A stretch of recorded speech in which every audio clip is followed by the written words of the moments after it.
we have a breaking update coming in as far as Israeli Prime Minister is concerned, because we are learning that he has sought an urgent meeting with the US President Donald Trump after the G7 summit as tensions rise over ongoing US-Iran negotiation and the situation in Lebanon as well.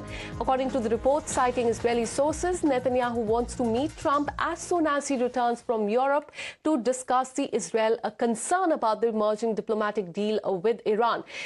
Let me go across to my colleague Mayank on this. Mayank, Israeli Prime Minister has sought an urgent meeting with Donald Trump. He wants to talk to him about the concerns regarding the peace deal, the announcement that he's made. Does that mean that he's not been kept in a loop by Donald Trump when it comes to the announcement, the deal signing as well?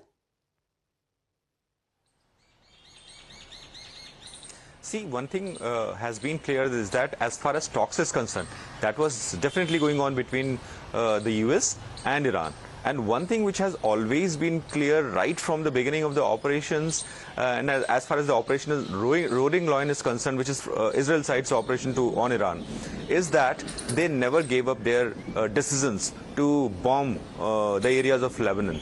So that was always clear. Even during the cases wherein clear words were spoken by President Donald Trump saying that it should stop. In that case also. So what we can easily surmise is that the most important point here is because Shehbaz Sharif has announced that cessation of all operations, which is military operations, that also includes Lebanon. So it is going to be one of the most important point as far as to be discussed between the President of US and Prime Minister Netanyahu, Akansha. Absolutely. It remains to be seen how this pans out. And that meeting between Donald Trump and also the Israeli Prime Minister. In fact, stay on with us. We have another breaking update coming in as the global oil markets reacted to the reports of a breakthrough between US and Iran. And in the latest, we are learning that the Brent crude prices, they have eased to around $84 per barrel. Investors responded to the expectation that tensions in the Middle East could decline, reducing concern over possible supply disruption from the region as well. Traders say that sentiments improved after the reports as tensions have now shifted towards the possibility of a more stable oil flow and a reduced geopolitical uncertainty as well. Let me once again go back to Srinjoy on this. Srinjoy, the key focus at this point in time is the Strait of Hormuz.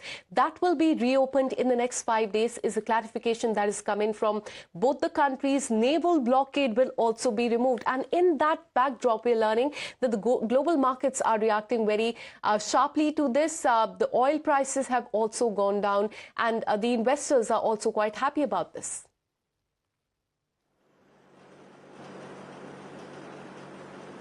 You would expect that because as far as the Strait of Hormuz is concerned, 20% of the world's oil moved through the Strait of Hormuz, oil and natural gas. So naturally, 20% is a lot of oil. Besides that, all of Iran's oil, 90% of Iran's oil was going to China.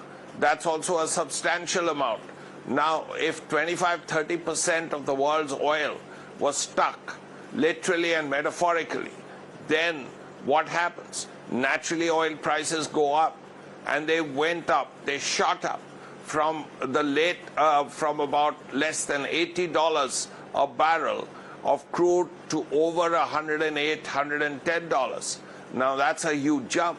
Now, because there is a realization that peace is at hand, the Strait of Hormuz will be opened, the naval blockade of Iran will be lifted by the Americans, there is a feeling that yes, now there will be more supply of oil.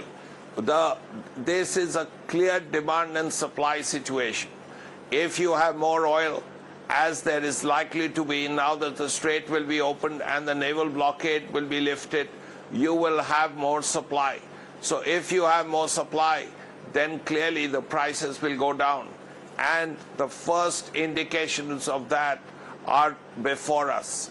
Very clearly, the prices are going to go down, and all the countries that have suffered enormously in these 100 days, China, Japan, South Korea, India, Western Europe, they will all benefit.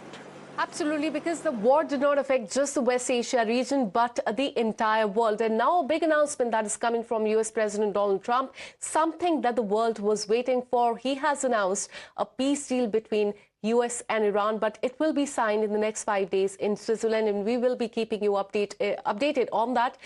Thanks so much, Mayank and Srinjoy, for getting us all those details. With this, a very short break. More news and updates on the other side.